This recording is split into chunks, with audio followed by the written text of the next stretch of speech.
ਵਾਹਿਗੁਰੂ ਜੀ ਕਾ ਖਾਲਸਾ ਵਾਹਿਗੁਰੂ ਜੀ ਕੀ ਫਤਿਹ। ਮੈਂ ਤੁਹਾਡੀ ਹੋਸਟ ਨੀਲਮ ਕੋਟਵਾ ਟੀਵੀ 84 ਦੇ ਸਾਰੇ ਦਰਸ਼ਕਾਂ ਦੇ ਸਰੋਤਿਆਂ ਦਾ ਦਿਲੀ ਸਵਾਗਤ ਕਰਦੀ ਹਾਂ ਪ੍ਰੋਗਰਾਮ ਸੱਚੋ ਸੱਚ ਵਿੱਚ, ਜਿਹੜੇ ਇਸ ਪ੍ਰੋਗਰਾਮ ਨਾਲ ਦੇਸ਼ਾਂ ਵਿਦੇਸ਼ਾਂ ਤੋਂ ਜੁੜ ਚੁੱਕੇ ਨੇ। ਖਾਲਿਸਤਾਨ ਅਫੇਅਰਸ ਸੈਂਟਰ ਦੇ ਸੰਚਾਲਕ ਡਾਕਟਰ ਅਮਰਜੀਤ ਸਿੰਘ ਜੀ ਰੋਜ਼ਾਨਾ ਦੀ ਤਰ੍ਹਾਂ ਸਟੂਡੀਓ ਵਿੱਚ ਮੇਰੇ ਨਾਲ ਸ਼ਾਮਲ ਨੇ। ਆਓ ਨਾਲ ਮਿਲ ਕੇ ਅੱਜ ਦੇ ਅਹਿਮ ਇਸ਼ੂਜ਼ ਉੱਪਰ ਉਹਨਾਂ ਤੋਂ ਉਹਨਾਂ ਦਾ ਤਬਸਰਾ ਜਾਣਦੇ ਹਾਂ। ਜੀ ਡਾਕਟਰ ਸਾਹਿਬ ਵਾਹਿਗੁਰੂ ਜੀ ਕਾ ਖਾਲਸਾ ਵਾਹਿਗੁਰੂ ਜੀ ਕੀ ਫਤਿਹ। ਜੀ ਡਾਕਟਰ ਸਾਹਿਬ ਜੀ ਆਇਆਂ ਨੂੰ ਪ੍ਰੋਗਰਾਮ ਸੱਚੋ ਸੱਚ ਵਿੱਚ ਬਹੁਤ ਸ਼ੁਕਰੀਆ। ਜੀ ਡਾਕਟਰ ਸਾਹਿਬ ਅੱਜ 2 ਅਪ੍ਰੈਲ 2019 20 ਚੇਤ ਨਾਨਕਸ਼ਾਹੀ ਸੰਮਤ 551 ਦਾ ਦਿਨ ਹੈ ਤੇ ਡਾਕਟਰ ਸਾਹਿਬ ਪ੍ਰੋਗਰਾਮ ਸ਼ੁਰੂ ਕਰਨ ਤੋਂ ਪਹਿਲਾਂ ਅਸੀਂ ਹਮੇਸ਼ਾ ਤਰ੍ਹਾਂ ਆਪਣੇ ਦਰਸ਼ਕਾਂ ਤੇ ਸਰੋਤਿਆਂ ਨੂੰ ਦੱਸ ਦਈਏ ਵੀਅਰਸ, ਜੇ ਤੁਸੀਂ ਹੱਕ ਸੱਚ ਇਨਸਾਫ ਤੇ ਪੈਰਾ ਦਿੰਦਾ ਇੱਕੋ ਇੱਕ ਚੈਨਲ ਟੀਵੀ 84 ਨੂੰ ਦੇਖਣਾ ਚਾਹੁੰਦੇ ਹੋ ਤਾਂ ਤੁਸੀਂ ਦੇਖ ਸਕਦੇ ਹੋ spectrum cable, RCN cable, Bell fibre cable in Canada, roku, Jadoo box, ਸ਼ਾਵਾ, ਫੇਸਬੁੱਕ, ਟੀਵੀ 84 ਦੀ ਐਪ ਰਾਹੀਂ online streaming and IP box ਤੇ ਤੁਸੀਂ ਟੀਵੀ 84 ਨੂੰ ਦੇਖ ਸਕਦੇ ਹੋ। ਵੀਅਰਸ, ਜੇ ਤੁਸੀਂ ਟੀਵੀ 84 ਨਾਲ ਜਾਂ ਪ੍ਰੋਗਰਾਮ ਸੱਚੋ ਸੱਚ ਨਾਲ ਫੇਸਬੁੱਕ ਰਾਹੀਂ ਜੁੜੇ ਹੋ ਤਾਂ ਇਸ ਨੂੰ ਵੱਧ ਤੋਂ ਵੱਧ ਲਾਈਕ ਕਰੋ ਤੇ ਸ਼ੇਅਰ ਕਰੋ ਅਤੇ ਨਾਲ ਹੀ YouTube ਤੇ ਸਬਸਕ੍ਰਾਈਬ ਵੀ ਕਰੋ। Thank you so much. So keep watching TV 84। ਜੀ ਰਾਜ ਸਾਹਿਬ, ਅੱਜ ਕਿਹੜਾ ਅਹਿਮ ਇਸ਼ੂ ਹੈ ਜਿਸ ਦੇ ਉੱਪਰ ਤੁਸੀਂ ਆਪਣੇ ਵਿਚਾਰ ਸਾਡੇ ਦਰਸ਼ਕਾਂ ਨਾਲ ਸਾਂਝੇ ਕਰਨ ਜਾ ਰਹੇ ਹੋ? ਦੇਖੋ, ਜਿਉਂ-ਜਿਉਂ ਭਾਰਤ ਦੀਆਂ ਪਾਰਲੀਮਾਨੀ ਚੋਣਾਂ ਦੀਆਂ ਤਰੀਕਾਂ ਨੇੜੇ ਆ ਰਹੀਆਂ ਨੇ, ਕਿਉਂਕਿ 6-7 ਫੇਜ਼ਸ 'ਚ ਅੱਡ-ਅੱਡ ਥਾਵਾਂ ਤੇ ਇਹ ਵੋਟਾਂ ਪੈਣੀਆਂ ਨੇ, ਤਿਉਂ-ਤਿਉਂ ਬੀਜੇਪੀ ਦਾ ਜਿਹੜਾ ਬੜਾ ਬਦਸ਼ਕਲ ਔਰ ਕਰੂਅਲ ਔਰ ਬਰੂਟਲ, ਜ਼ਾਲਮਾਨਾ, ਖੂੰਖਾਰ, ਗੰਦਾ ਜਿਹੜਾ ਦਹਿਸ਼ਤਗਰਦ ਚਿਹਰਾ ਹੈ ਉਹ ਸਾਹਮਣੇ ਆ ਰਿਹਾ। ਔਰ ਕੋਈ ਉਹਨਾਂ ਨੇ ਸ਼ਰਮ ਹਿਆ ਨਹੀਂ ਰੱਖੀ ਹੋਈ ਕਿ ਜਦੋਂ ਤੁਸੀਂ ਇੱਕ ਸਿਸਟਮ ਨੂੰ ਜਮਹੂਰੀ ਸਿਸਟਮ ਕਹਿੰਦੇ ਹੋ, ਲੋਕਤੰਤਰੀ ਸਿਸਟਮ ਕਹਿੰਦੇ ਹੋ, ਸੋ ਜ਼ਾਹਰ ਹੈ ਕਿ ਜਦੋਂ ਤੁਸੀਂ ਚੁਣੇ ਜਾਂਦੇ ਹੋ ਫਿਰ ਤੁਸੀਂ ਸਿਰਫ ਉਹਨਾਂ ਵੋਟਰਾਂ ਦੀ ਨੁਮਾਇੰਦਗੀ ਨਹੀਂ ਕਰਦੇ ਜਿਨ੍ਹਾਂ ਨੇ ਤੁਹਾਡੇ ਹੱਕ 'ਚ ਵੋਟ ਪਾਈ ਹੁੰਦੀ ਹੈ, ਤੁਸੀਂ ਆਪਣੀ ਸਾਰੀ ਕਨਸਟੀਚੁਐਂਸੀ ਦੀ ਨੁਮਾਇੰਦਗੀ ਕਰਦੇ ਹੋ। ਇਸੇ ਤਰ੍ਹਾਂ ਜਦੋਂ ਤੁਸੀਂ ਪ੍ਰਾਈਮ ਮਿਨਿਸਟਰ ਜਾਂ ਕੈਬਨਿਟ ਸੈਂਟਰਲ ਲੈਵਲ ਦੇ ਉੱਤੇ ਪਹੁੰਚ ਜਾਂਦੇ ਹੋ ਤਾਂ ਫਿਰ ਇਹ ਪ੍ਰਧਾਨ ਮੰਤਰੀ ਹਿੰਦੂ ਤਵੀਆਂ ਦਾ ਨਹੀਂ ਹੁੰਦਾ ਕਿ ਉਹਨਾਂ ਦੇ ਉਸ ਸੈਗਮੈਂਟ ਨੂੰ ਉਹ ਰਿਪਰੈਜ਼ੈਂਟ ਕਰਦਾ, ਉਹ ਸਾਰੇ ਦੇਸ਼ ਦਾ ਹੁੰਦਾ। ਪਰ ਜ਼ਾਹਰ ਹੈ ਕਿ ਆਰਐਸਐਸ ਦਾ ਸਾਰਾ ਏਜੰਡਾ ਜਿਹੜਾ ਕਿ ਹਿੰਦੂ ਤਵੀ ਆਈਡੀਓਲੋਜੀ, ਔਰ ਜਿਸ ਹਿੰਦੂ ਤਵੀ ਆਈਡੀਓਲੋਜੀ ਦੀਆਂ 4000 ਸਾਲ ਦੀਆਂ ਪਰਤਾਂ ਅਸੀਂ ਅੱਜ ਖੋਲਾਂਗੇ ਆਪਣੇ ਇਸ ਸਾਰੀ ਵਿਚਾਰ ਦੇ ਵਿੱਚ, ਲੇਕਿਨ ਇਸ ਵੇਲੇ ਕਿਵੇਂ ਨੰਗਾ ਚਿੱਟਾ ਹੋ ਕੇ ਭਾਰਤ ਦਾ ਪ੍ਰਧਾਨ ਮੰਤਰੀ ਮੋਦੀ ਜਿਹੜਾ ਮਰਡਰ ਹੈ, ਜਿਹਦੇ ਹੱਥਾਂ ਚੋਂ ਅੱਜ ਵੀ ਹਜ਼ਾਰਾਂ ਬੇਗੁਨਾਹ ਮੁਸਲਮਾਨਾਂ ਦਾ ਖੂਨ ਟਪਕਦਾ ਨਜ਼ਰ ਆਉਂਦਾ ਹੈ, ਜੋ 2002 ਦੇ ਵਿੱਚ ਜਿਹੜੀ ਹੈ ਦਹਿਸ਼ਤਗਰਦੀ ਸਟੇਟ ਨੇ ਗੁਜਰਾਤ ਦੇ ਵਿੱਚ ਕੀਤੀ, ਅੱਜ ਉਹ ਬਿਲਕੁਲ ਖੁੱਲ ਕੇ ਜਿਹੜਾ ਜਿਸ ਨੂੰ ਈਵਨ ਜਿਹੜੇ ਬਾਹਰਲੇ ਤਜ਼ੀਆਕਾਰ ਨੇ ਉਹਨਾਂ ਦਾ ਵੀ ਕਹਿਣਾ ਹੈ ਕਿ ਵੀ ਇਸ ਵਾਰ ਅਗੇਨ 2014 ਤੋਂ ਵੀ ਬਦਤਰ ਤਰੀਕੇ ਦੇ ਨਾਲ ਪੋਲਰਾਈਜੇਸ਼ਨ, ਜਿਹਨੂੰ ਅਸੀਂ ਪਾਲਾਬੰਦੀ ਕਹਿੰਦੇ ਹਾਂ, ਉਹ ਜ਼ਾਹਰ ਹੈ ਕਿ ਉਹਨੇ ਸਿਰਫ ਤੇ ਸਿਰਫ ਹਿੰਦੂ ਵੋਟਰਾਂ ਨੂੰ ਟਾਰਗੇਟ ਕੀਤਾ ਕਿ ਉਹੀ ਉਹਨੇ ਰਹਿਣੀਆਂ ਨੇ। ਔਰ ਹਾਲਾਂ 2014 ਚ ਬੇਸ਼ੱਕ ਉਹਨਾਂ ਨੇ ਬੀਜੇਪੀ ਨੇ ਕਿਸੇ ਮੁਸਲਮਾਨ ਨੂੰ ਟਿਕਟ ਨਹੀਂ ਸੀ ਦਿੱਤੀ ਭਾਰਤ ਭਰ ਦੇ ਵਿੱਚ, ਲੇਕਿਨ ਜਿਹੜਾ ਨਾਰਾ ਸੀ ਉਸ ਦਾ ਉਹ ਸਾਰੇ ਕੈਂਪੇਨ ਵੇੜੇ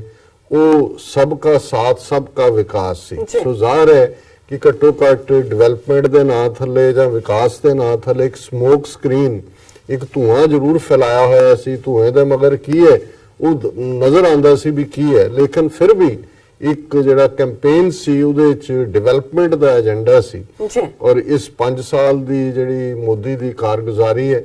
ਜਿਹਦੇ 'ਚ ਨਾ ਤਾਂ ਇੱਕ ਵੀ ਪ੍ਰੋਮਿਸ, ਹਾਲਾਂ ਬਹੁਤ ਵਾਰ ਜਿਹੜਾ ਰਿਡੀਕਿਊਲ ਉਹਨੂੰ ਕੀਤਾ ਜਾਂਦਾ ਹੈ ਉਹ ਉਸ ਇਕਰਾਰ ਲਈ ਹੈ ਕਿ ਜੀ ਉਹਨੇ ਕਿਹਾ ਸੀ ਕਿ ਜੀ ਅਸੀਂ ਇੰਨੇ ਬਿਲੀਅਨ ਡਾਲਰ ਕਾਲਾ ਧਨ ਜਿਹੜਾ ਸਵਿਸ ਬੈਂਕਾਂ 'ਚ ਪਿਆ ਉਹ ਲਿਆਵਾਂਗੇ ਔਰ ਹਰ ਭਾਰਤੀ ਦੇ ਅਕਾਊਂਟ ਦੇ ਵਿੱਚ 15-15 ਲੱਖ ਰੁਪਈਆ ਆਏਗਾ। ਲੇਕਿਨ ਇਸ ਤੋਂ ਵੀ ਬਿਯੋਂਡ ਅਸੀਂ ਇਸ ਬਾਰੇ ਤਾਂ ਜਦੋਂ ਪੁੱਛਿਆ ਗਿਆ ਬੀਜੇਪੀ ਦੇ ਪ੍ਰੈਜ਼ੀਡੈਂਟ ਅਮਿਤ ਸ਼ਾਹ ਨੂੰ, ਉਹਨੇ ਕਿਹਾ ਵੀ ਇਹ ਤਾਂ ਇੱਕ ਚੁਣਾਵੀ ਜੁਮਲਾ ਥਾ। ਸੋ ਇਹਨਾਂ ਦੇ ਲਈ, ਕਿਉਂਕਿ ਦੇਖੋ ਅਸੀਂ ਕੱਲ ਦੇ ਪਹਿਲੇ ਸੈਗਮੈਂਟ 'ਚ ਵੀ ਗੱਲ ਈਮਾਨ ਦੀ ਕੀਤੀ ਸੀ, ਜਦੋਂ ਅਸੀਂ ਬੇਸ਼ੱਕ ਕਿਸੇ ਵੀ ਬੰਦੇ ਨੂੰ ਉਹਦਾ ਕੀ ਮਜ਼ਹਬ ਹੈ ਜਾਂ ਉਹਦਾ ਕੀ ਫੇਥ ਹੈ ਕਿ ਨਹੀਂ ਹੈ, ਇਸ ਦੇ ਆਧਾਰ ਦੇ ਉੱਤੇ ਅਸੀਂ ਜੱਜ ਨਹੀਂ ਕਰਦੇ ਜਾਂ ਨਹੀਂ ਕਰਨਾ ਚਾਹੀਦਾ, ਲੇਕਿਨ ਜਦੋਂ ਤੁਸੀਂ ਹਕੀਕਤ ਦੇਖਦੇ ਹੋ ਕਿ ਕਿਵੇਂ ਧਰਮ ਦੇ ਨਾਂ ਦਾ ਢੰਡੋਰਾ ਦੇਣ ਵਾਲੇ ਜਿਹੜੇ ਲੋਕ ਰਾਮ ਔਰ ਰਾਮ ਰਾਜ ਔਰ ਜੈ ਸ਼੍ਰੀ ਰਾਮ ਦੇ ਨਾਲ ਜਿਨ੍ਹਾਂ ਦੀ ਗ੍ਰੀਟਿੰਗ ਸ਼ੁਰੂ ਹੁੰਦੀ ਹੈ, ਉਹ ਕਿਵੇਂ ਧੋਖਾ ਦਿੰਦੇ ਨੇ, ਕਿਵੇਂ ਪੈਰ ਪੈਰ ਦੇ ਉੱਤੇ ਉਹਨਾਂ ਦੇ ਲਈ ਜਿਹੜਾ ਮੂੰਹ ਮੇ ਰਾਮ ਰਾਮ ਬਗਲ ਮੇ ਛੁਰੀ ਵਾਲੀ ਗੱਲ ਉਹਨਾਂ ਦੇ ਡੇ ਟੂ ਡੇ ਬਿਹੇਵ ਤੋਂ ਜਿਹੜਾ ਉਹ ਸਾਹਮਣੇ ਆਉਂਦੀ ਹੈ ਜੀ। ਲੇਕਿਨ ਇਸ ਦੇ ਨਾਲ ਨਾਲ ਅਸੀਂ ਦੇਖ ਰਹੇ ਹਾਂ ਕਿ ਕਿਵੇਂ 1 ਬਿਲੀਅਨ 300 ਮਿਲੀਅਨ ਲੋਕ, ਜਦੋਂ ਕੋਈ ਵੀ ਪੋਲੀਟੀਕਲ ਸਿਸਟਮ ਦੀ ਗੱਲ ਹੁੰਦੀ ਹੈ ਤੇ ਜ਼ਾਹਿਰ ਹੈ ਕਿ ਇੱਕ ਸਟੇਟ ਜਿਹੜੀ ਕਿ ਹਾਫਿਜ਼ ਹੁੰਦੀ ਹੈ ਆਪਣੇ ਸ਼ਹਿਰੀਆਂ ਦੀ ਹਿਫਾਜ਼ਤ ਦੀ, ਜੀ, ਉਹਨਾਂ ਨੂੰ ਅਦਲ ਦੇਣ ਦੀ, ਜਸਟਿਸ ਦੇਣ ਦੀ, ਇਨਸਾਫ ਦੇਣ ਦੀ, ਬਿਲਕੁਲ, ਔਰ ਜਿਹੜੀਆਂ ਸ਼ਹਿਰੀਆਂ ਦੀਆਂ ਮੁੱਢਲੀਆਂ ਲੋੜਾਂ ਨੇ ਜਿਨ੍ਹਾਂ ਦੇ ਲਈ ਉਹਨਾਂ ਤੋਂ ਟੈਕਸ ਲਏ ਜਾਂਦੇ ਨੇ, ਉਹਨਾਂ ਨੂੰ ਜਿਹੜਾ ਆਨਸਰੇਬਲ ਬਣਾਇਆ ਜਾਂਦਾ ਹੈ ਸ਼ਹਿਰੀਆਂ ਨੂੰ, ਜੀ,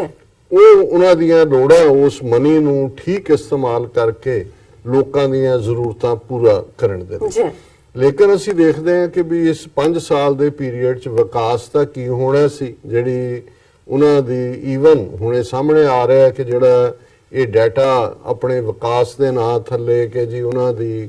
ਜਿਹੜੀ ਹੈ ਗਰੋਥ ਰੇਟ ਇਹ ਹੈ ਇਕਨੋਮਿਕਲ ਫਲਾਣਾ, ਉਹ ਵੀ ਸਾਰਾ ਡਾਟਾ ਝੂਠ ਗਲਤ,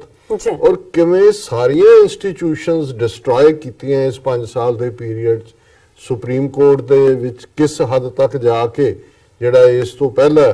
ਚੀਫ ਜਸਟਿਸ ਸੀ, ਕਿਵੇਂ ਉਹ ਬਿਲਕੁਲ ਹਿੰਦੂਤਵੀ ਏਜੰਡਾ ਲਾਗੂ ਕਰ ਰਿਹਾ ਸੀ, ਔਰ ਇਹ ਪਹਿਲੀ ਵਾਰ 70-72 ਸਾਲ 'ਚ ਭਾਰਤ 'ਚ ਹੋਇਆ ਸੀ ਕਿ 2 ਜਿਹੜੇ ਸੀਨੀਅਰ ਜੱਜ ਨੇ ਉਹ ਬਾਹਰ ਨਿਕਲੇ ਚੀਫ ਜਸਟਿਸ ਦੇ ਖਿਲਾਫ, ਉਹਨਾਂ ਨੇ ਪ੍ਰੈਸ ਕਾਨਫਰੰਸ ਕਰਕੇ ਕਿਹਾ ਕਿ ਐਵਰੀਥਿੰਗ ਇਜ਼ ਨਾਟ ਰਾਈਟ ਔਰ ਇਹ ਠੀਕ ਨਹੀਂ ਚੱਲ ਰਿਹਾ। ਫਿਰ ਅਸੀਂ ਦੇਖਦੇ ਹਾਂ ਸੀਬੀਆਈ, ਜਦੋਂ ਸੀਬੀਆਈ ਦਾ ਜਿਹੜਾ ਸਿਟਿੰਗ ਡਾਇਰੈਕਟਰ ਸੀ ਉਹਨੇ ਰਫੇਲ ਡੀਲ, ਜਿਹੜੀ ਸਭ ਤੋਂ ਵੱਡੀ ਭਾਰਤ ਦੀ ਹਿਸਟਰੀ ਦੀ ਕਰਪਸ਼ਨ ਡੀਲ ਜਿਹੜੀ ਹੈ ਬਣ ਗਈ ਹੈ, ਔਰ ਜਿਹਦੇ ਚ ਸਿਰਫ ਤੇ ਸਿਰਫ ਮੋਦੀ ਸਿੱਧੇ ਤੌਰ ਤੇ ਹੀ ਇਨਵੋਲਵ ਹੈ ਕਿਉਂਕਿ ਵਿਚਾਲੇ ਕੋਈ ਹੋਰ ਨਹੀਂ। ਬੇਸ਼ੱਕ ਮਨੋਹਰ ਪਾਰੇਕਰ ਜਿਹੜਾ ਡਿਫੈਂਸ ਮਿਨਿਸਟਰ ਸੀ ਜਿਹਦੇ ਪੀਰੀਅਡ 'ਚ ਇਨੀਸ਼ੀਏਟ ਹੋਈ, ਉਹ ਮਰ ਗਿਆ, ਲੇਕਿਨ ਇਹਦੇ 'ਚ ਕੋਈ ਸ਼ੱਕ ਨਹੀਂ ਹੈ ਕਿ ਜਦੋਂ ਤਮਿਲਨਾਡੂ ਦੀ ਹਿੰਦੂ ਅਖਬਾਰ ਨੇ ਇਸ ਦੇ ਉੱਤੇ ਸਟੋਰੀ ਛਾਪਣੀ ਸ਼ੁਰੂ ਕੀਤੀ ਤੇ ਇਹ ਕਨਸੋਆ ਸਨ ਇਨਰ ਸਟਰਕਚਰ 'ਚ ਕਿ ਵੀ ਪਾਰੇਕਰ ਬੇਸ਼ੱਕ ਪੱਕਾ ਹਿੰਦੂਤਵੀ ਆਰਐਸਐਸ ਦਾ ਕਾਡਰ, ਲੇਕਿਨ ਕਿਤੇ ਨਾ ਕਿਤੇ ਉਹਨੂੰ ਵੀ ਲੱਗਾ ਵੀ ਇਹ ਬਹੁਤ ਵੱਡਾ ਧੋਖਾ ਮੁਲਕ ਦੇ ਨਾਲ ਹੋ ਰਿਹਾ। ਉਹਦੀ ਥੋੜੀ ਬਹੁਤ ਇਮਾਨਦਾਰੀ ਦੀ ਗੱਲ ਜ਼ਰੂਰ ਹੁੰਦੀ ਹੈ ਕਿ ਵੀ ਉਹ ਫਾਈਲ ਜਿਹੜੀ ਬਾਅਦ ਦੇ ਵਿੱਚ ਕੋਰਟ ਨੂੰ ਸੀਬੀਆਈ ਨੇ ਕਿਹਾ ਕਿ ਜੀ ਉਹ ਸਾਡੀ ਫਾਈਲ ਚੋਰੀ ਹੋ ਗਈ ਹੈ ਔਰ ਜਿਹੜੇ ਪੱਤਰਕਾਰ ਛਾਪ ਰਹੇ ਨੇ ਉਹ ਸੈਡੀਸ਼ਨ ਔਰ ਦੂਜਾ ਇਹ ਕਿਆਸ ਕੀਤਾ ਜਾਂਦਾ ਹੈ ਕਿ ਸ਼ਾਇਦ ਉਹਦੀ ਕਾਪੀ ਜਿਹੜੀ ਹੈ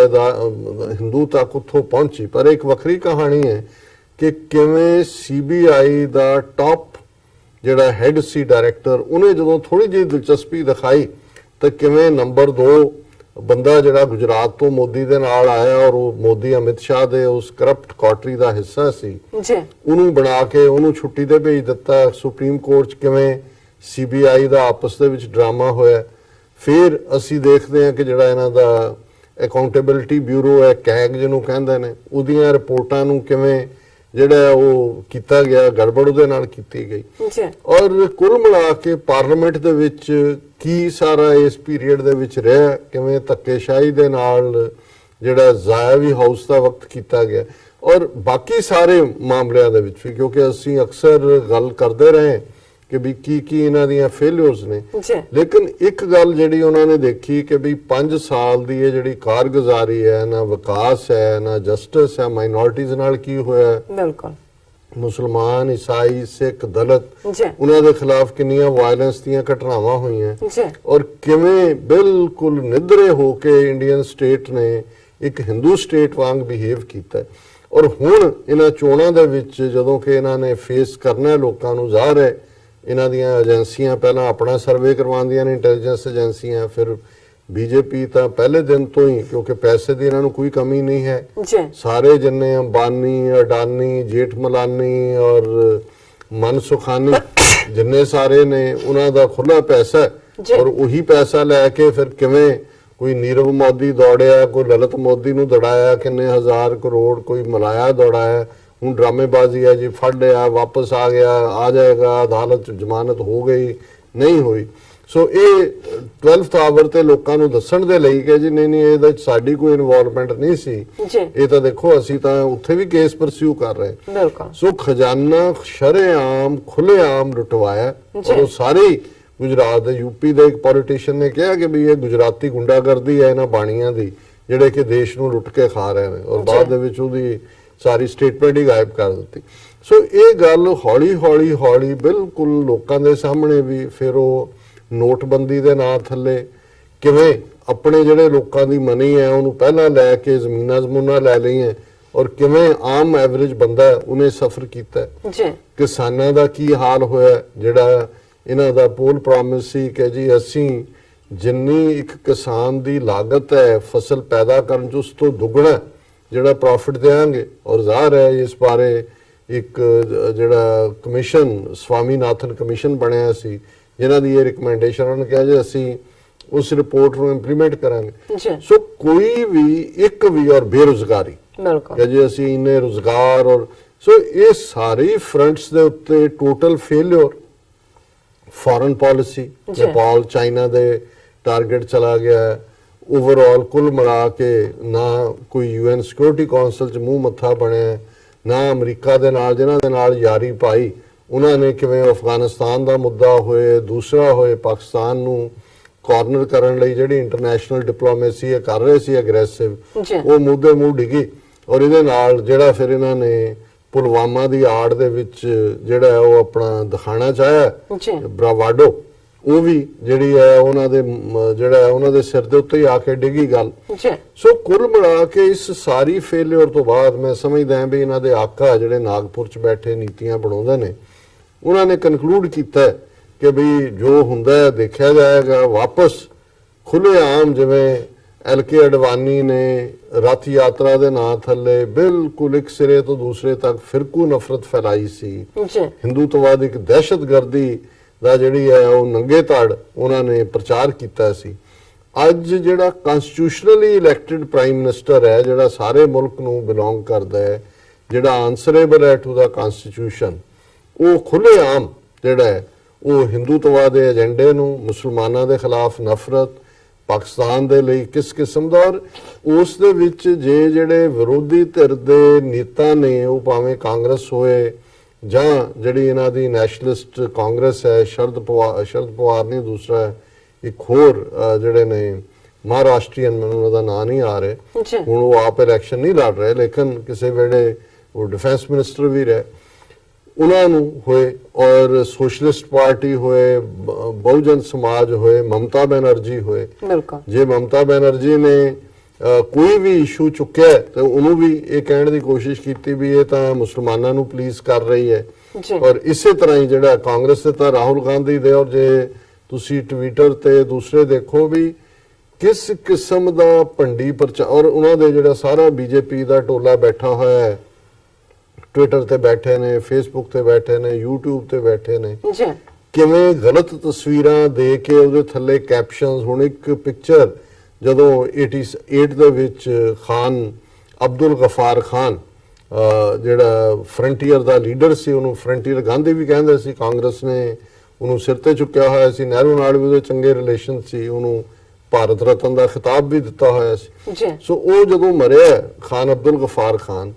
ਤੇ ਰਾਜੀਵ ਗਾਂਧੀ ਆਪਣੀ ਕੈਬਨਿਟ ਦੇ ਨਾਲ ਔਰ ਆਪਣੇ ਜਿਹੜੇ ਉਹਦਾ ਨਰਸਿਮਹਾ ਰਾਓ ਵੀ ਨਾਲ ਸੀ, ਉਹ ਪੇਸ਼ਾਵਰ ਦੇ ਵਿੱਚ ਸ਼ਾਇਦ ਉਸ ਦਾ ਬਰੀਅਲ ਹੋਇਆ ਜਾਂ ਜਨਾਜ਼ਾ ਸੀ ਅਖੀਰਲਾ, ਉੱਥੇ ਵੀ ਗਿਆ। ਸੋ ਜ਼ਾਹਰ ਹੈ ਕਿ ਵੀ ਬਰੀਅਲ ਤੋਂ ਪਹਿਲਾਂ ਜਦੋਂ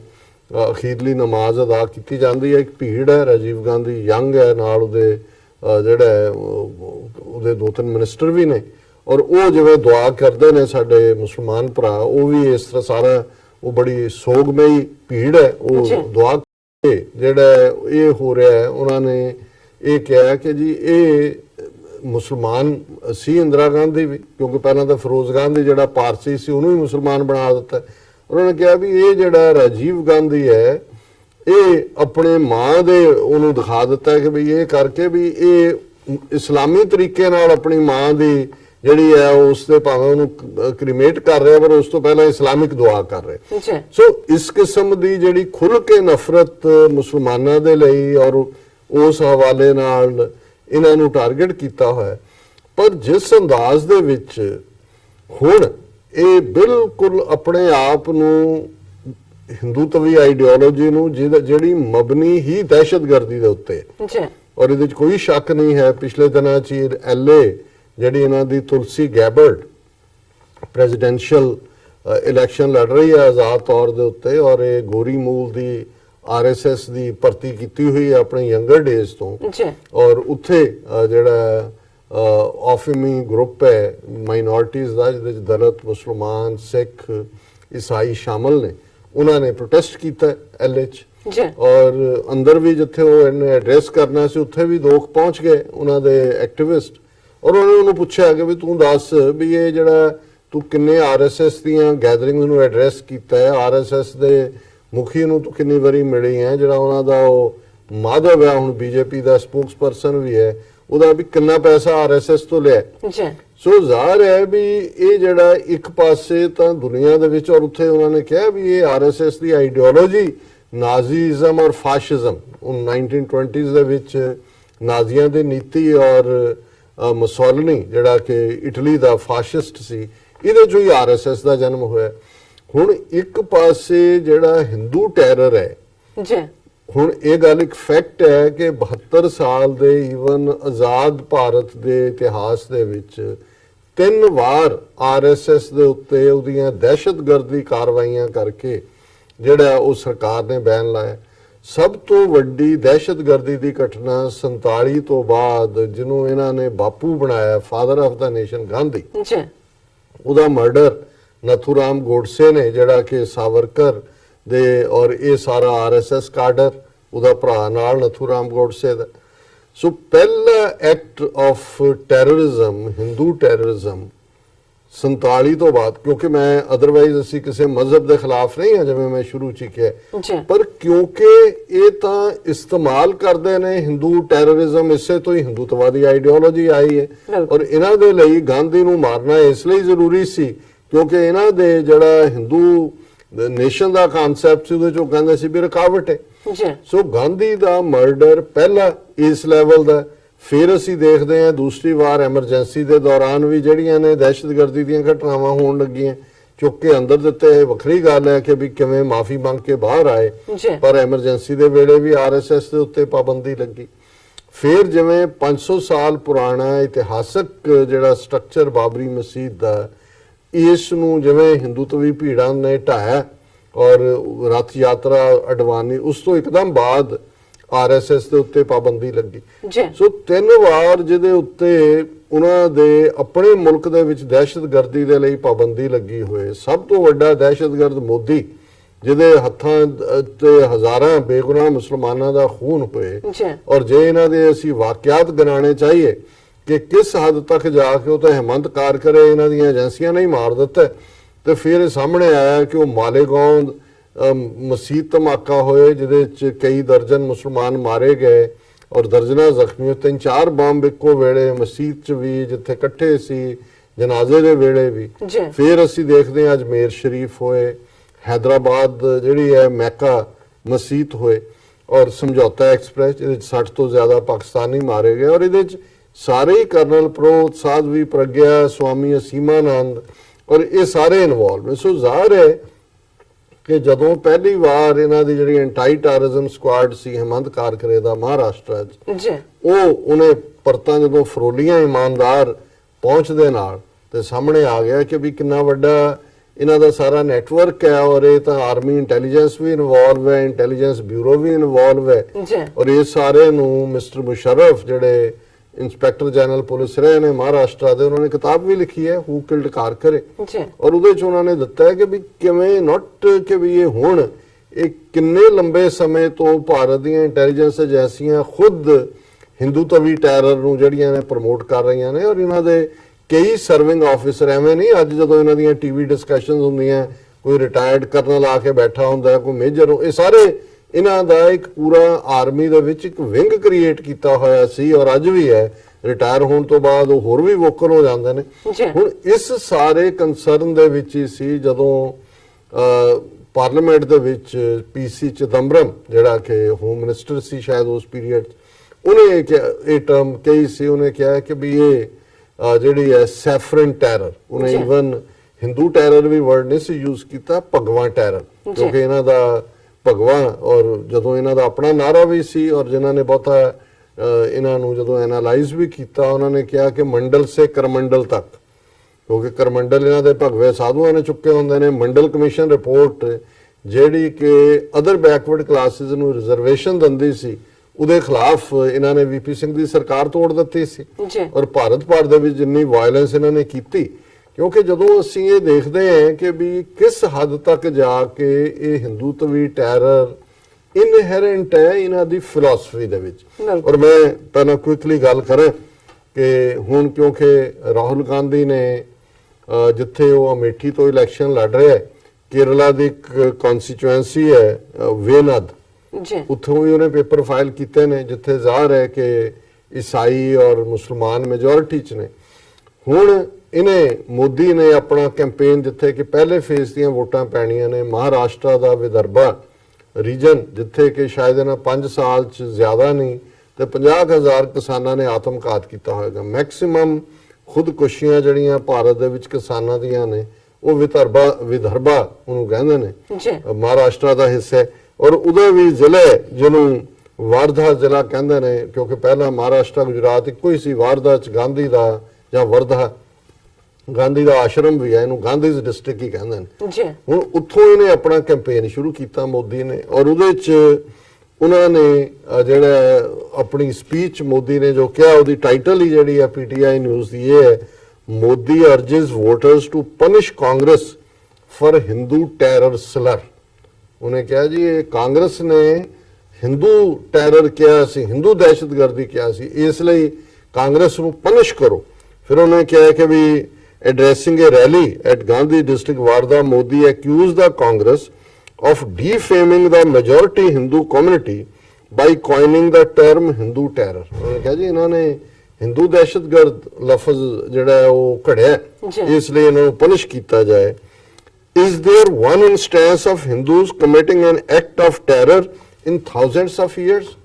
ਇਹ ਮੋਦੀ ਕਹਿ ਰਿਹਾ ਹੈ ਕਿ ਇੱਕ ਵੀ ਐਗਜ਼ਾਮਪਲ ਹੈ ਕਿ ਹਜ਼ਾਰਾਂ ਸਾਲਾਂ 'ਚ ਹਿੰਦੂਆਂ ਨੇ ਕੋਈ ਦਹਿਸ਼ਤਗਰਦੀ ਦਾ ਐਕਟ ਕੀਤਾ ਹੋਵੇ। ਹੁਣ ਤੁਸੀਂ ਅਗਦ ਪੜ੍ਹੇ ਸ਼ੈਤਾਨ ਵੇ ਲਾ ਲਓ, ਹੁਣ ਸ਼ੈਤਾਨ ਜਿਹੜਾ ਉਹ ਰਿਲੀਜੀਅਸ ਸਕ੍ਰਿਪਚਰ ਨੂੰ ਇੰਟਰਪ੍ਰੇਟ ਕਰ ਰਿਹਾ, ਉਹ ਕਹਿ ਰਿਹਾ ਜੀ ਹਜ਼ਾਰਾਂ ਸਾਲਾਂ ਦੇ, ਜਿਹਦੇ ਮੂੰਹ 'ਚੋਂ ਖੂਨ ਟਪਕ ਰਿਹਾ ਹੈ, ਜਿਹਦੇ ਹੱਥਾਂ 'ਚੋਂ ਖੂਨ ਹੈ, ਜਿਹਦੇ ਸਾਰੇ ਚਿਹਰੇ ਤੇ ਖੂਨ ਹੈ, ਚਾਰ ਚਫੇਰੇ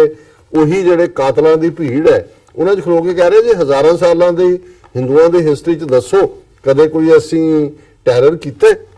ਫਿਰ ਉਹ ਕਹਿੰਦਾ but they have besmirched the name of peace loving Hindus as terrorists। ਦੇਖੋ ਕਾਂਗਰਸ ਨੇ ਜਿਹੜੇ ਬਹੁਤ ਸ਼ਾਂਤੀ ਪਸੰਦ ਹਿੰਦੂ ਨੇ ਉਹਨਾਂ ਨੂੰ ਕਲੰਕਿਤ ਕਰ ਦਿੱਤਾ ਹੈ, ਉਹਨਾਂ ਦੇ ਉੱਤੇ ਕਲੰਕ ਲਾ ਦਿੱਤਾ ਹੈ, ਉਹਨਾਂ ਨੂੰ ਦਹਿਸ਼ਤ ਕਰਕੇ ਕਹਿ ਦਿੱਤਾ। now they are afraid to contest election in a constituency dominated by majority population। ਉਹਨੇ ਕਿਹਾ ਹੁਣ ਇਹ ਡਰੇ ਹੋਏ ਨੇ ਕਿ ਜਿੱਥੇ ਹਿੰਦੂਆਂ ਦੀ ਮੈਜੋਰਿਟੀ ਹੈ, ਅਮੇਠੀ ਨੂੰ ਕਹਿ ਰਿਹਾ ਕਿ ਉੱਥੋਂ ਉਹ ਚੋਣ ਵੀ ਨਹੀਂ ਜਿਹੜਾ ਹੈ ਉੱਥੋਂ ਭੱਜ ਰਹੇ ਨੇ, ਹਾਲਾਂਕਿ ਉੱਥੇ ਵੀ ਹੈ ਉਹ। ਫਿਰ ਉਹਨੇ ਕਿਹਾ they have to contest from a constituency where the majority is in a minority। ਉਹਨੇ ਕਿਹਾ ਜੀ ਉੱਥੇ ਜਾ ਰਹੇ ਨੇ ਜਿੱਥੇ ਹਿੰਦੂਆਂ ਦੀ ਮਾਈਨੋਰਿਟੀ ਹੈ। ਮਤਲਬ ਟੋਟਲ ਪੋਲਰਾਈਜੇਸ਼ਨ, ਹਿੰਦੂਆਂ ਦਾ ਹੀ ਉਹ ਪ੍ਰਾਈਮ ਮਿਨਿਸਟਰ ਬਣਿਆ ਹੋਇਆ, ਬਾਕੀ ਉਹਨਾਂ ਨੂੰ ਮੁਸਲਮਾਨ, ਕ੍ਰਿਸਚੀਅਨ, ਈਸਾਈ ਨਜ਼ਰ ਨਹੀਂ ਆਉਂਦੇ। ਫਿਰ ਉਹਨੇ ਜਿਹੜੀ ਦੂਸਰੀ ਗੱਲ ਕਹੀ, Modi went on to allege that Congress and Nationalist Congress Party were not patriotic enough as the two parties questioned the success of Balakot air strike। ਉਹਨੇ ਕਿਹਾ ਜੀ ਇਹ ਤਾਂ ਦੇਸ਼ ਭਗਤ ਨਹੀਂ, ਇਹ ਤਾਂ ਗੱਦਾਰ ਨੇ। ਇਹਨਾਂ ਨੇ ਜਿਹੜਾ ਅਸੀਂ ਬਾਲਾਕੋਟ ਦੇ ਵਿੱਚ ਬੜਾ ਕਾਮਯਾਬ ਆਪਰੇਸ਼ਨ ਕੀਤਾ, ਉਹਦੇ ਤੇ ਉਹਨਾਂ ਨੇ ਸਵਾਲ ਚੁੱਕੇ ਨੇ। Do you want to vote for people who want to be heroes in Pakistan or heroes in India? ਉਹਨੂੰ ਕਹਿ ਰਿਹਾ ਜੀ ਤੁਸੀਂ ਦੱਸੋ ਕਿ ਵੀ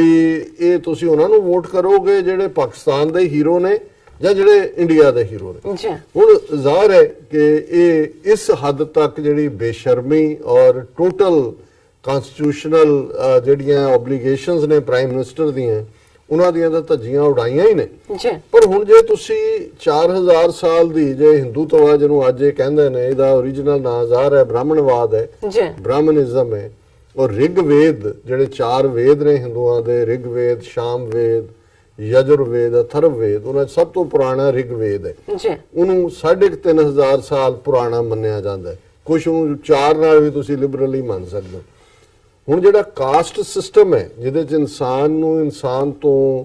ਵੱਖ ਕੀਤਾ, ਊਚ ਨੀਚ ਪੱਕੇ ਤੌਰ ਤੇ ਮਜ਼ਹਬੀ ਤੌਰ ਤੇ ਪੈਦਾ ਕੀਤੀ, ਜੀ ਉਹਦੀ ਸ਼ੁਰੂਆਤ ਰਿਗਵੇਦ 'ਚ ਹੁੰਦੀ ਹੈ। ਬ੍ਰਾਹਮਣ, ਕਸ਼ਤਰੀ, ਵੈਸ਼, ਸ਼ੂਦਰ। ਬ੍ਰਾਹਮਣ ਆਪ ਸਭ ਤੋਂ ਉੱਚੇ ਪਾਇਦਾਨ ਤੇ ਚੜ੍ਹ ਗਏ ਔਰ ਅੱਧਿਓਂ ਜ਼ਿਆਦਾ ਪੋਪੂਲੇਸ਼ਨ ਨੂੰ ਸ਼ੂਦਰ ਔਰ ਔਰਤ ਦੇ ਨੂੰ ਜੋ ਫਿਰ ਉਹਨਾਂ ਦੇ ਜਿਹੜਾ ਵੇਦਾਂ ਦੇ ਵਿੱਚ ਔਰ ਬਾਅਦ 'ਚ ਸਿਮਰਤੀਆਂ ਦੇ ਵਿੱਚ, ਜਿਵੇਂ ਮੰਨੂ ਜਿਹੜਾ ਹਿੰਦੂ ਕੋਡ ਹੈ, ਉਹਦੇ 'ਚ ਕਿਵੇਂ ਬੇਇੱਜ਼ਤ ਕਰਨਾ ਤਾਂ ਸ਼ਬਦ ਹੀ ਨਹੀਂ ਇਹਦੇ ਉੱਤੇ ਢੁਕਦਾ। ਐਨੀਮਲਸ ਤੋਂ ਵੀ ਬਦਤਰ ਜਿਹੜਾ ਉਹਨਾਂ ਨੂੰ ਮਜ਼ਹਬੀ ਤੌਰ ਦੇ ਉੱਤੇ ਰੱਖਿਆ ਗਿਆ, ਜਿਸ ਡੰਡੇ ਦੇ ਉੱਤੇ ਖੜਾ ਕੀਤਾ ਗਿਆ, ਉਹ ਤੁਹਾਨੂੰ ਅੱਜ ਵੀ ਭਾਰਤ ਭਰ ਦੇ ਵਿੱਚ ਅੱਜ ਵੀ ਉਹ ਮੰਦਿਰ ਹੁਣ ਗਾਂਧੀ ਦੇ ਆਪਣੇ ਪਿੰਡ ਚਲੇ ਜਾਓ, ਉੱਥੇ ਵੀ 2 ਖੂਹ ਪਾਣੀ ਦੇ ਲੱਗੇ ਨੇ ਅੱਡ। ਇੱਕ ਤੇ ਹੈ ਕਿ ਉੱਚੀ ਜਾਤੀ ਵਾਲੋਂ ਕੇ लिए, दूसरे ਤੇ ਹੈ ਸ਼ੂਦਰੋਂ ਕੇ लिए। ਉਹ ਪਾਣੀ ਨਹੀਂ ਲੈ ਸਕਦੇ। ਉਹਨਾਂ ਦਾ ਜਿਹੜਾ ਐਸੇ ਇਲਾਕੇ ਨੇ ਜਿੱਥੇ ਉਹ ਘੋੜੀ ਤੇ ਚੜ੍ਹ ਕੇ ਉਹਨਾਂ ਦਾ ਦੂल्हा ਉੱਥੋਂ ਗੁਜ਼ਰ ਨਹੀਂ ਸਕਦਾ। ਉਹ ਖਬਰਾਂ ਅਕਸਰ ਹੁੰਦੀਆਂ ਨੇ, ਅਸੀਂ ਉਹਨੂੰ ਡਿਸਕਸ ਕਰਦੇ। ਹੁਣ ਇਸ ਤੋਂ ਵੱਧ ਕੇ ਜਿਹੜੀ ਦਹਿਸ਼ਤਗਰਦੀ ਜਾਂ ਕਰੂਐਲਿਟੀ ਜਾਂ ਜ਼ਾਲਮਾਨਾ ਅੰਦਾਜ਼ ਹੈ ਇਨਸਾਨੀਅਤ ਦੀ ਹਿਸਟਰੀ 'ਚ, ਮਨੁੱਖੀ ਹਿਸਟਰੀ 'ਚ 7-8 ਹਜ਼ਾਰ ਸਾਲ ਦੀ, ਇਸ ਤੋਂ ਬਦਤਰ ਕੋਈ ਸਿਸਟਮ ਅਪਾਰਥਾਈਡ ਦਾ, ਨਫ਼ਰਤ ਦਾ, ਜ਼ੁਲਮ ਦਾ, ਕਰੂਐਲਿਟੀ ਦਾ। ਔਰ ਕੀ ਕਰੂਐਲਿਟੀਜ਼ ਸ਼ੂਦਰਾਂ ਦੇ ਉੱਤੇ ਕੀਤੀਆਂ ਹੋਈਆਂ ਨੇ ਇਹਨਾਂ ਨੇ ਕਿ ਭਾਈ ਜੇ ਉਹਨਾਂ ਦੇ ਕੰਨਾਂ 'ਚ ਵੇਦ ਮੰਤਰ ਪੈ ਜਾਏ ਜਾਂ ਐਜੂਕੇਸ਼ਨ ਲੈਣਾ ਚਾਹਣ ਤੇ ਸਿੱਕਾ ਪਿਘਲਾ ਕੇ ਉਹਨਾਂ ਦੇ ਕੰਨਾਂ 'ਚ ਪਾ ਦਿਓ। ਜੇ ਕੋਈ ਤਹਿਜ਼ੀਬੀ ਗੱਲ ਕਰਨ ਉਹਨਾਂ ਦੀ ਜੀਭ ਕੱਟ ਦਿਓ। ਔਰ ਇੰਨੇ ਇਹੀ ਔਰਤਾਂ ਦੇ ਲਈ ਵੀ ਜੋ ਬਣਾਇਆ ਹੋਇਆ। ਹੁਣ ਜਿਸ ਤਹਿਜ਼ੀਬ ਜਾਂ ਜਿਸ ਮਜ਼ਹਬ ਦੀ ਬੁਨਿਆਦ ਹੀ ਕਰੂਐਲਿਟੀ ਦੇ ਉੱਤੇ ਹੋਏ ਤੇ ਉੱਥੇ ਇਹ ਮੋਦੀ ਔਰ ਇਸ ਦੀ ਕੋਠਰੀ ਖਲੋ ਕੇ ਕਹੇ ਕਿ ਜੀ ਦੱਸੋ ਕਦੇ ਅਸੀਂ ਜਿਹੜਾ ਉਹ ਦਹਿਸ਼ਤਗਰਦ ਹੋਏ। ਦੇਖੋ ਫਿਰ ਅਸੀਂ ਦੇਖਦੇ ਹਾਂ ਕਿ ਵੀ ਉਸ ਧਰਤੀ ਦੇ ਉੱਤੇ ਬੁੱਧ, ਗੌਤਮ ਬੁੱਧ ਜਾਂ ਮਹਾਤਮਾ ਬੁੱਧ, ਜਿਹੜਾ ਲਗਭਗ 2500 ਸਾਲ ਪਹਿਲਾਂ ਆਇਆ ਔਰ ਉਸ ਨੇ ਬੁੱਧ ਨੇ ਇਹ ਕਾਸਟ ਸਿਸਟਮ ਨੂੰ ਚੈਲੰਜ ਕੀਤਾ, ਬ੍ਰਾਹਮਣ ਦੀ ਡੋਮੀਨੈਂਸ ਨੂੰ ਚੈਲੰਜ ਕੀਤਾ, ਇਹਨਾਂ ਦੇ ਸੰਸਕ੍ਰਿਤ ਜ਼ਬਾਨ ਜਿਹੜੀ ਇਹਨਾਂ ਨੇ ਹੋਰ ਕਿਸੇ ਨੂੰ ਸਾਰਾ ਧਰਮ ਸੰਸਕ੍ਰਿਤ ਦੇ ਥੱਲੇ ਹੀ ਜਿਹੜੀ ਹੈ ਐਜੂਕੇਸ਼ਨ ਸੀ, ਉਹਨੇ ਆਪਣਾ ਜਿਹੜਾ ਪਾਲੀ ਡਾਇਲੈਕਟ ਸੀ ਉਹਦੇ 'ਚ ਉਹਨੇ ਪ੍ਰੀਚ ਕੀਤਾ। ਔਰ ਉਹਦੇ 'ਚ ਕਿਵੇਂ ਬੁੱਧ ਨੇ ਔਰ ਲਗਭਗ ਬੁੱਧ ਦਾ ਅਸਰ ਜਦੋਂ ਅਸੀਂ ਦੇਖਦੇ ਹਾਂ ਕਿ ਲਗਭਗ 1000 ਸਾਲ ਬੁੱਧ ਦੇ ਥਾਟ ਨੇ ਉੱਥੇ ਇਨਸਾਨੀਅਤ ਔਰ ਉਹੀ ਪੀਰੀਅਡ ਉਸ ਧਰਤੀ ਦੇ ਉੱਤੇ ਤਰੱਕੀ ਦਾ ਵੀ ਸੀ। ਔਰ ਜਿਹੜਾ ਈਵਨ ਰਿਗਵੇਦ ਦੇਣ ਵਾਲਿਆਂ ਨੇ ਜਿਹੜੀ ਪਹਿਲਾ ਸਭ ਤੋਂ ਵੱਧ ਹਸ਼ਰ ਕੀਤਾ, ਜਿਹਦੇ ਥੱਲੇ ਗੁਲਾਮੀ ਪਰਪੈਚੁਏਟ ਕੀਤੀ, ਉਹ ਉਹਨਾਂ ਲੋਕਾਂ ਦੇ ਉੱਤੇ ਸੀ ਜਿਹੜੇ ਉਸ ਧਰਤੀ ਦੇ ਮੂਲ ਨਿਵਾਸੀ ਸੀ, ਜਿਨ੍ਹਾਂ ਨੂੰ ਡ੍ਰੈਵਿਡਨ ਕਿਹਾ ਜਾਂਦਾ ਹੈ, ਜਿਹੜੀ ਸਾਡੇ ਖਿੱਤੇ ਦੇ ਵਿੱਚ ਇੰਡਸ ਵੈਲੀ ਸਿਵਲਾਈਜੇਸ਼ਨ ਸੀ, ਜਿਹਦੇ 'ਚ ਪਾਕਿਸਤਾਨ 'ਚੋਂ ਲਰਕਾਨਾ ਹੋਏ, ਇਧਰ ਤਖਸ਼ਲਾ ਤੱਕ, ਇਧਰ ਜਿਹੜਾ ਅਸੀਂ ਸੰਗੋਲ, ਸਾਡੇ ਰੋਪੜ, ਹੜੱਪਾ, ਇਹ ਸਾਰੇ ਜਿਹੜੇ ਨੇ। ਸੋ ਉਹਨਾਂ ਨੂੰ ਜਿਹੜੇ ਕਿ ਬਹੁਤ ਤਹਿਜ਼ੀਬਸ਼ੁਦਾ ਐਡਵਾਂਸ ਪੱਕੀਆਂ ਘਰ ਔਰ ਸੜਕਾਂ ਔਰ ਜੁਆਇੰਟ ਇਸ ਕਿਸਮ ਦੇ ਜਿਹੜਾ ਕਮਾਲ ਹੈ ਜਿਹਨੂੰ ਉਹਨਾਂ ਨੇ ਦੇਖਿਆ ਵੀ 4-5 ਹਜ਼ਾਰ ਸਾਲ ਪਹਿਲਾਂ ਇਸ ਕਿਸਮ ਦੀ, ਤਾਂ ਉਹਨੂੰ ਇਹਨਾਂ ਨੇ ਡਿਸਟਰੋਏ ਕਰਕੇ ਉਹਨਾਂ ਨੂੰ ਹੀ ਪਹਿਲੇ ਸਲੇਵ ਬਣਾਇਆ, ਸ਼ੂਦਰ ਬਣਾਇਆ ਔਰ ਫਿਰ ਇਹ ਪਰਮਾਨੈਂਟ ਇੰਸਟੀਟਿਊਸ਼ਨ ਖੜੀ ਕੀਤੀ। ਹੁਣ ਬੁੱਧ ਨੇ ਇੱਕ ਤਬਦੀਲੀ ਦਿੱਤੀ, ਲੇਕਿਨ ਬ੍ਰਾਹਮਣ ਨੇ ਫਿਰ ਕਿਵੇਂ ਸ਼ਾਸਤਰ ਤੇ ਸ਼ਸਤਰ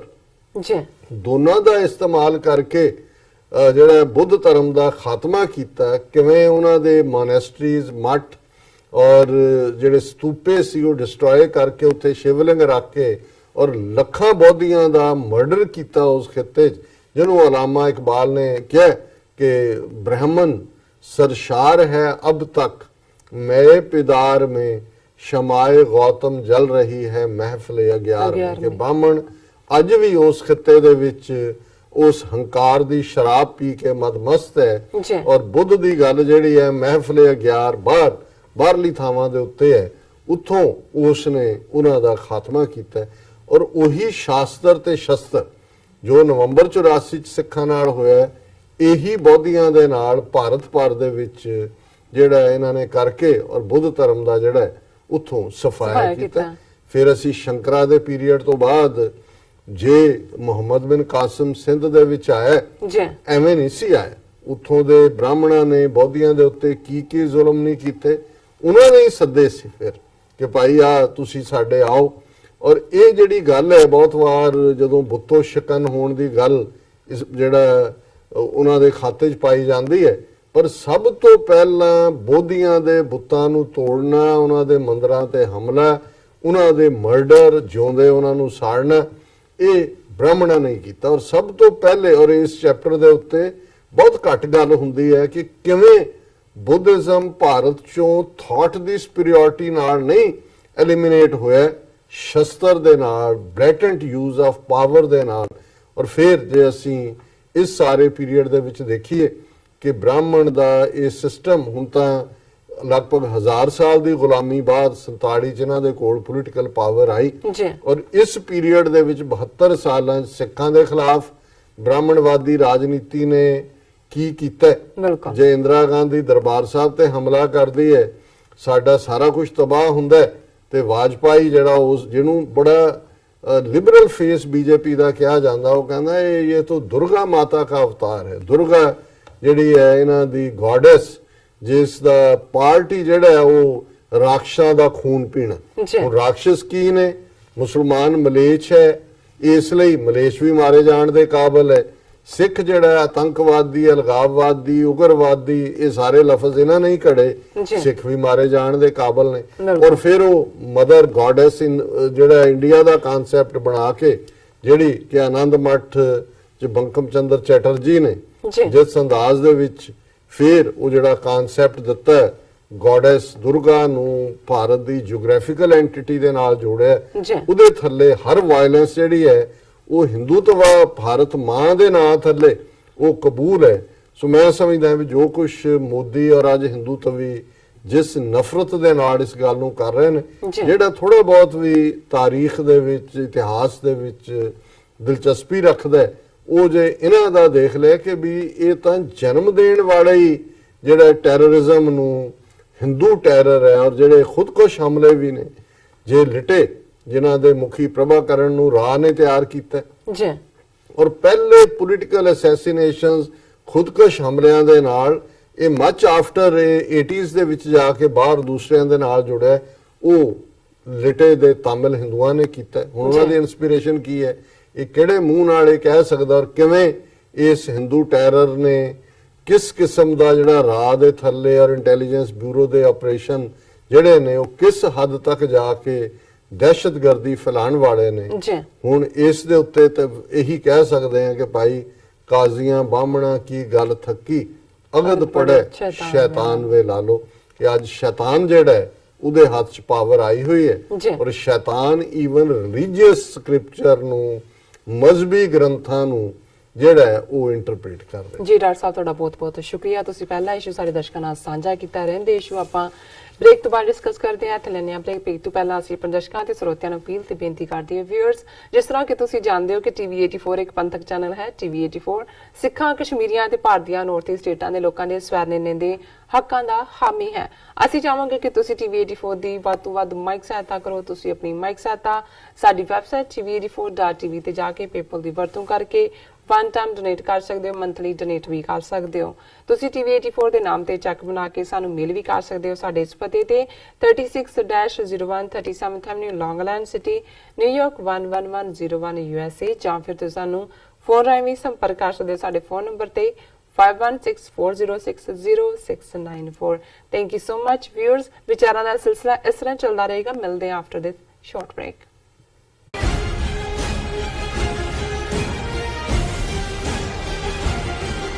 ਖਾਲਸਾ ਸਾਜਨਾ ਦਿਵਸ ਨੂੰ